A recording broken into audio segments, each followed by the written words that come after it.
Professor, sobre dentinogênese imperfeita, a dentinogênese imperfeita ela comete cerca de 1 a cada 8.000 brancos nos Estados Unidos da América e é caracterizado por ser um distúrbio de caráter genético e é causado por mutações no gene cialofosfoproteína da dentina.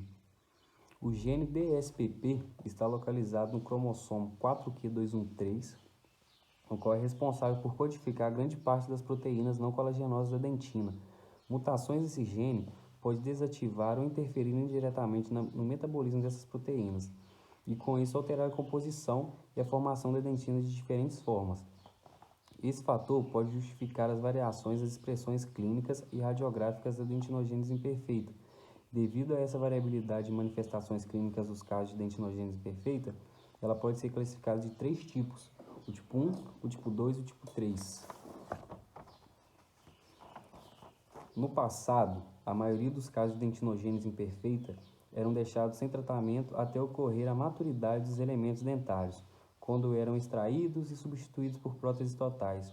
Atualmente sabe-se que é necessário o tratamento comece na infância e termine na fase adulta, o qual irá depender da idade e do tipo da dentinogênese imperfeita. O ideal é, em qualquer fase, usar estratégias que objetivem restabelecer a dimensão vertical perdida, a função, a estética e a fonética do paciente. A literatura descreve uma vasta opção de tratamento para os diferentes tipos de dentinogênese imperfeita, usando, por exemplo, restauração de resina, coroas protéticas, próteses parciais, removíveis, implantes dentários, tratamentos endodônticos e ortodônticos. Professor, a fibromatose gengival é um termo genérico que identifica o aumento de volume na gengiva provocado pelo acúmulo de colágeno.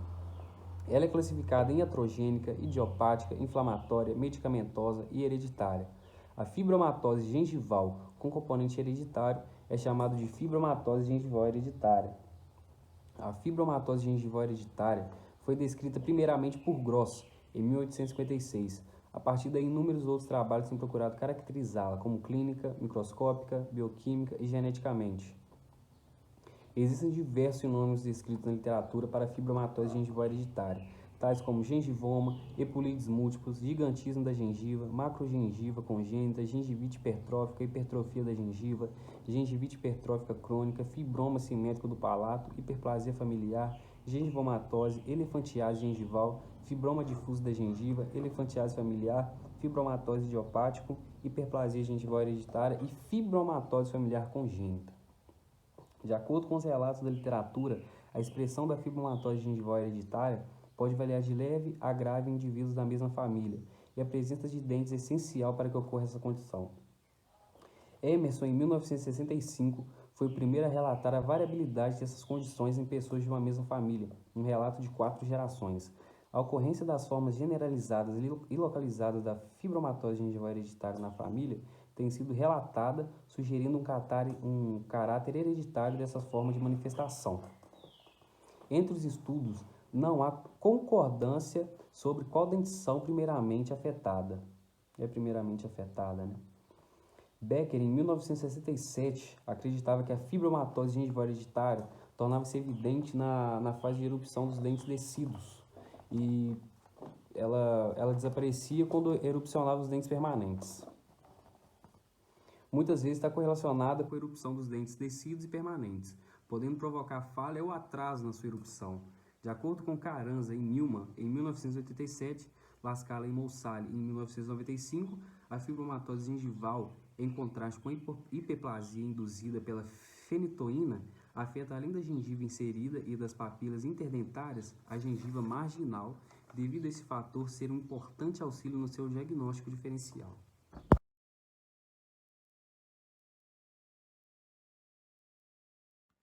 Bom dia, gente. Meu nome é Letícia e eu vou falar um pouquinho sobre a dentinogênese imperfeita. Porém, antes de começar, eu vou falar um pouquinho sobre a dentina.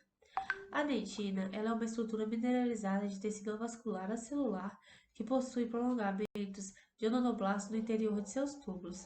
Ela tem uma breve semelhança com o tecido ósseo e ela é também mais dura do que o esmalte.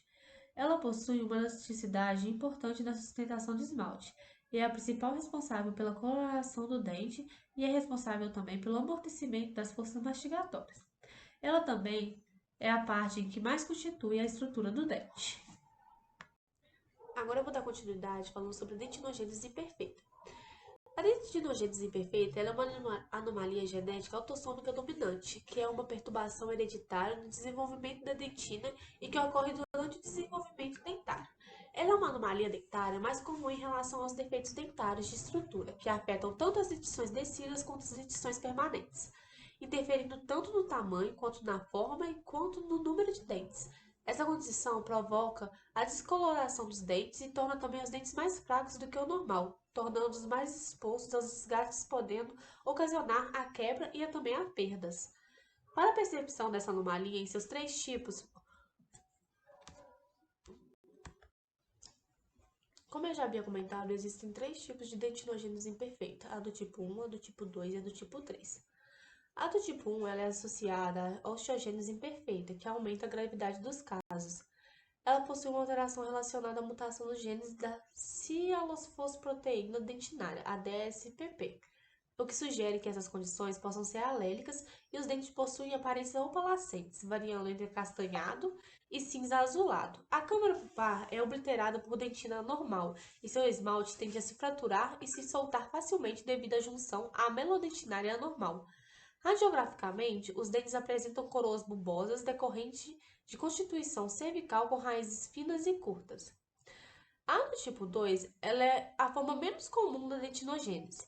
Ela afeta com maior frequência dentições decíduas e possui cores opalescentes e tons de azul, coroas bulbosas e atritos significativos.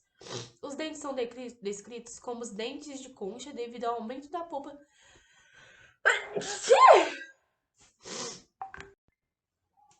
A do tipo 2 é a forma menos comum de dentinogênese. Ela afeta com maior frequência as dentições decíduas e possui cores opalescentes e tons de azul, coroas bulbosas e atritos significativos. Os dentes são descritos como os dentes em concha devido ao aumento da polpa nas radiografias. A sua exposição é frequente devido ao desgaste do esmalte que deixa a dentina exposta e desgastando e permitindo a exposição da polpa. Ela não possui relação com a osteogênese imperfeita, ao contrário da do tipo 1. A do tipo 3 apresenta alterações autossômicas dominantes de desenvolvimento da dentina e afeta a formação da mineralização.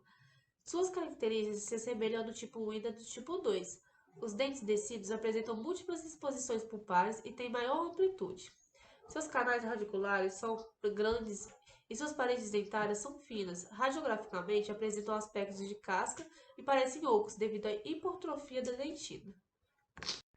O diagnóstico para a dentinogênese imperfeita, ele é um desafio por se tratar de um distúrbio raro, e os cirurgiões dentistas acabam tendo pouca experiência diária com eles, até porque a etiologia e a patogênese é pouco compreendida. O diagnóstico ele é preciso quando se baseia na história clínica, no exame clínico e na radiografia. O exame clínico ele deve focar primeiramente na identificação de fragilidade óssea ou condições associadas a doenças fosfocalcíticas ou atraso do crescimento do exame oral. Ele deve se basear na cor da dentição da superfície do dente e a mobilidade de formação de abscessos idiopáticos. Já o exame radiográfico, ele deve focar na detecção de anomalia nas coroas dentárias, aparência da câmara pulpar, morfologia radicular e a radiolucências periapicais, e também é importante avaliar o histórico familiar para averiguar se todos os membros familiares foram também afetados e permitir a avaliação, se possível, de modos de herança. Nas formas não sindrômicas da dentinogênese imperfeita herdadas como características autossômicas dominantes, existe uma hipótese de que 50% de um filho de um progenitor afetado ser também afetado, e assim o sequenciamento genético também pode ajudar no diagnóstico. Eu trouxe um caso clínico do paciente masculino de 7 anos de idade que queixava principalmente de falta de estética nos dentes. As características físicas e normalidades da ausência de desordem óssea, e clinicamente foi observado coroas dos dentes curtas e bulbosas, além de coloração e consistências alteradas. Além disso, foi detectado grande desgaste dentário, consequência da perda de dimensão vertical. Radiograficamente, raízes curtas e finas com obliteração das câmaras pulpares foram observadas. De posse de todas as características clínicas radiográficas e os importantes dados coletados durante a análise, foi possível diagnosticar o paciente como portador de dentinogênese imperfeita do tipo 2. A conclusão foi que, por ser uma alteração dentária rara, em que a má formação da dentina e que atinge ambas as dentições, é fundamental que o profissional saiba realizar seu diagnóstico precoce e visando o melhor tratamento conservador e que venha preservar a estrutura dentária, além de restabelecer a função mastigatória e estética do paciente.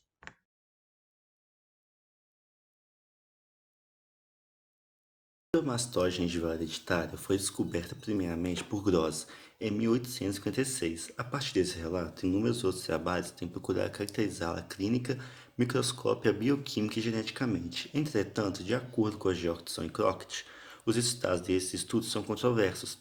A fibromastose gengival é caracterizada pelo aumento excessivo do volume da gengiva marginal, bem como das papilas interdentais e gengiva inserida. É uma condição rara em que há predisposição genética para alguns pacientes, enquanto que em outros não existe ligação genética aparente, por aparecer simplesmente como achado isolado ou associado com várias síndromes hereditárias. Esse exibe também tanto padrão autossômico dominante quanto recessivo, em que tal característica pode ser observada clinicamente pela possibilidade de indivíduos não afetados gerarem filhos acometidos por tal condição. Ocorre principalmente na infância e juventude. Muitas vezes está relacionada com a erupção dos dentes descidos e permanentes, podendo provocar falha ou atraso na erupção destes. A mastose é uma doença que afeta somente uma em cada 750 mil pessoas. Ela tem um crescimento lento, progressivo, difuso e benigno dos tecidos gengivais, que resulta no recobrimento parcial ou até mesmo total dos dentes para a gengiva hipoplásica. Dessa forma, pode ocorrer graves transtornos estéticos e funcionais para o paciente acometido por essa situação. Geralmente são observadas áreas de pigmento melânica compatíveis com o biotipo do paciente, podendo dessa forma ainda ocorrer uma predisposição para a formação de bolas periodontais patológicas em virtude da higienização bucal dificultada. Em alguns casos, a hiperplasia gengival assume uma maior gravidade, favorecendo a instalação de periodompatias inflamatórias crônicas. Assim, podem apresentar uma reabsorção óssea, cálculos salivares e drenagem de pus pelo aparecer em toda a boca. A hiperplasia gengival também pode ser associada como sintomas de algumas doenças que têm uma relação no fenotipo ou até mesmo de hormônios, como a hipercitrose, que é uma doença que tem alteração do aumento excessivo de pelos pelo corpo, ou a oligofrenia ou a epilepsia. São alguns exemplos que pode ter a hiperplasia como um fator que pode ajudar no diagnóstico de outras doenças. A fibromatose gengival é dividida em 3 graus. Grau 1. Os pacientes classificados como grau 1 apresentam hiperplasia gengival, ultrapassando o limite cervical dos dentes, cobrindo o terço. Grau 2. Apresentam hiperplasia gengival, atingindo o terço médio da coroa dentária. Os pacientes do grau 3 cobre quase toda a coroa dentária, exibindo apenas a incisal ou oclusal dos dentes. Termo genérico usado clinicamente para identificar um aumento do volume da gengiva provocado pela acúmulo de grande quantidade de colágeno é classificado como iatrogênica, idiopática, inflamatória, medicamentosa e hereditária. Em decorrência da heterogeneidade clínica da FGH, das diferentes formas de apresentação e da possível relação com outras anomalias e síndromes, destaque-se a sua importância diagnóstica, para que o tratamento adequado seja executado. É importante salientar que o profissional sempre deve optar pela terapêutica, que devolva ao paciente a estética e a função conciliadas a boas condições de saúde bucal. Isso pode ser obtido por meio de gengivectomias, controle de placa ou até mesmo por exodontias seletivas, tendo em vista o provável potencial de transmissão do gene supostamente responsável pela FGH. Para gerações seguintes, convém ressaltar a importância do aconselhamento genético para o paciente e a família. Eu vou falar sobre o tratamento da fibromatose gengival hereditário. Quanto a esse tratamento, é necessário fazer chamadas de readequação bucal, ou seja, se for necessária a extração do dente, para proporcionar a melhoria do quadro clínico, para que seja escrito o melhor tratamento para este paciente. Concluímos, então, que o tratamento adequado para a fibromatose gengival hereditária é a gengivectomia, associada a um rigoroso programa gengival de higiene bucal. Odontologistas defendem que se deve realizar após a conclusão da erupção de dentição definitiva, visando assim a diminuição de riscos de decorrer da doença. Outros profissionais, contudo, consideram os efeitos da doença na degradação do bem-estar físico, psíquico e social do indivíduo, dificuldades mastigatórias, fonéticas, má oclusão dentária. Sinalizando, a cirurgia deve ser feita ao menor tempo possível após o diagnóstico à condução. A escolha do tipo de tratamento a ser adotado também deve ser adequada ao grau de severidade, extensão e espaçamento da gengiva. Em certos casos, podem-se adotar procedimentos mais conservadores, como a cirurgia com laser de carboidrato, por exemplo. A fibromatose gengival hereditária pode ter várias abordagens terapêuticas, mas é necessário a avaliação do profissional para este tipo de tratamento.